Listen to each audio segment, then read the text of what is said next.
નમસ્કાર મિત્રો, જય સૂર્યનારાયણ દેવ। આપણે સવારમાં આપણા ખેતરના શેઠે આવી ગયા છીએ। હા, વાલોજી જે વરહતો નથી તો આપણે ત્યાં સુધી તો હજી આપણા પાણીના કુંડા ભરવાના જ છે। લગભગ આપણે કુંડા મૂક્યા અને આખો ઉનાળો ઉઈ ગયો છે ને હજી આપણે આ કુંડા રોજ પક્ષીઓ માટે ભરીએ છીએ અને ઘણા બધા પક્ષીઓ પણ પીવા માટે પણ આવે છે। રાતના પણ ઘણા બધા જે પક્ષી રાતના હોય છે તે પણ પીવા માટે આવે છે। મિત્રો, આ આપણે વરસાદ થાય ત્યાં સુધી આ કુંડા બધા આપણે ભરવાના છે। પછી તો વરસાદના પાણી ખાડા તળાવ ખાબોચિયા બધી ભર્યા હોય તો પક્ષીઓ પી લેતા હોય છે અને આમ નહીં ભરશું એવું નહીં, પણ ટૂંકમાં આપણા અહીં શેઠે જ છે અને આપણા ફાર્મના શેઠે ખેતરમાં કામ કરવાનું જ હોય છે। ખેતરમાં આવતા હોય ત્યારે 5 લીટર પાણી જોઈએ, રોજ 5 લીટર નામી દેવાનું હોય। આ બેરલ ભર્યા જોઈએ એકાદું પાણીનું। એટલે મિત્રો આ અમારું પ્રાકૃતિક ફાર્મ છે। ગાય આધારિત પ્રાકૃતિક ખેતી કરી રહ્યા છીએ। છેલ્લા 8 વર્ષથી કોઈ કેમિકલનો યુઝ થયેલો નથી। આ તમે ઉનાળાનું જોઈ શકો છો। એટલામાં અમારું મોડલ ફાર્મ જંગલ મોડલ જેવું છે। આટલા વિસ્તારમાં અમે ખેડ ખાતર પાણી કોઈ કરતા નથી અને પ્રાકૃતિક રીતે તૈયાર કરી રહ્યા છીએ। મિત્રો, આજે તારીખ તો તમને જણાવી દઉં કે 19 જૂન છે। 19 જૂનનો હજુ વરસાદ અમારે આવ્યો નથી, વાવણી લાયક નથી થયો। તો મિત્રો, આમાં તમે જોવો છો કે ઘણા મિત્રોને એવું લાગતું છે આમાં કાંઈ ખેતરમાં દેખાતું નથી, નકરું ખડ દેખાય છે, સૂકલ કૂસો દેખાય છે।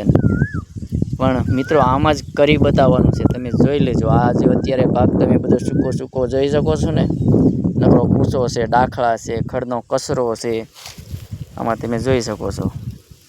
આમાં જ આપણે કરી બતાવવાનું છે અને આગળ વિડીયો પણ જોતા રહીજો। આપણે વિડીયો મૂકતા રહીશું અને લાઈવ તમારે ફાર્મ ઉપર જોવું હોય તો પણ જોવા આવી શકશો। મિત્રો, આ ભાગ તમે જોઈ શકો છો કે આમાં તો અત્યારે તમને કાંઈ નહીં બતાતું હોય।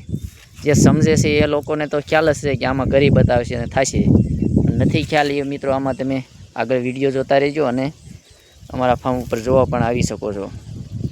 હિંગળાજકુપા પ્રાકૃતિક ફાર્મ, હિતેશભાઈ મેણિયા વડાળી। મારો મોબાઈલ નંબર નોંધી લેજો, 9724482825।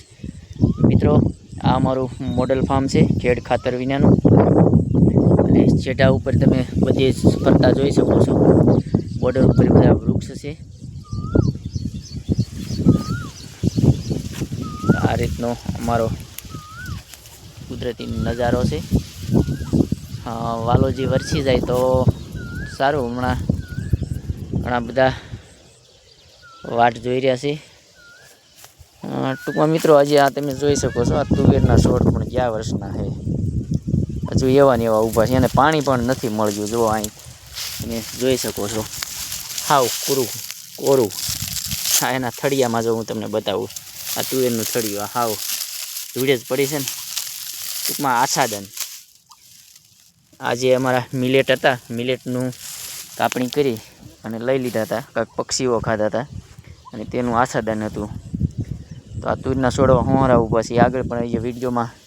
ટૂંકમાં આમાં છે ને છોડવા બહુ મસ્ત સારા હતા, પણ ઉનાળામાં રોજ બધાય ભાંઠી ગયા છે, ખાઈ ગયા છે। ટૂંકમાં જુઓ, આ બધા તુવેરના છોડવા ભાંઠી ગયા, ખાઈ ગયા છે। આ તુવેરની બાજુમાં લીલું છે, તમે કહેતા હશો કે પાણી ભેજ લાગતો હોય છે। અહીંથી આ તુવેરનો સાહ છે, ત્યાંથી લીલાના સાહનું બેયનું 5 ફૂટનું અંતર છે, 5 ફૂટ આગળ છે। તો મિત્રો, આ વિડીયોને લાઇક, શેર અને સબસ્ક્રાઈબર કરતા રહીજો। ખૂબ ખૂબ મિત્રો આભાર, તમે બધો મારો વિડીયો પૂરો જોયો તે બદલ આભાર। સબસ્ક્રાઈબર કરવાનું મિત્રો ભૂલતા નહીં।